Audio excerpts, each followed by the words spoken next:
What are some of the other pain points that you think event professionals encounter when they're trying to do hybrid events using multiple platforms? Yeah.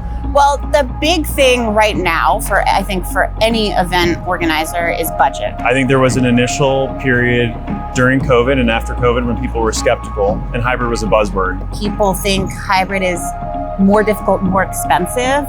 But in fact, if you do it right, it can allow you to drive more leads, drive more eyeballs for less money. Hybrid is a flexible term that can accommodate to meet the desires and requirements of the event. It really hits on kind of what event organizers are looking for. They're looking to extend the reach of their content, extend the life of their content, really up the level of the attendee experience. And I think having that different omni-channel approach is really important, being able to reach people virtually as well as in person. Thinking about how you can make the most of your budget is really important to event organizers. And hybrid can do just that. There's two major advantages.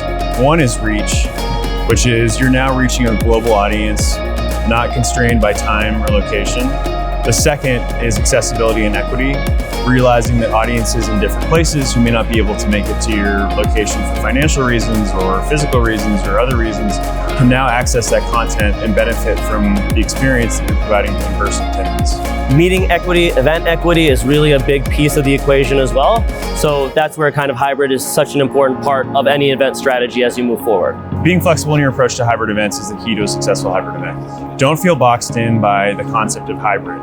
Make hybrid work for you and run your hybrid event in the way that's going to deliver the best results for you, your event, your business.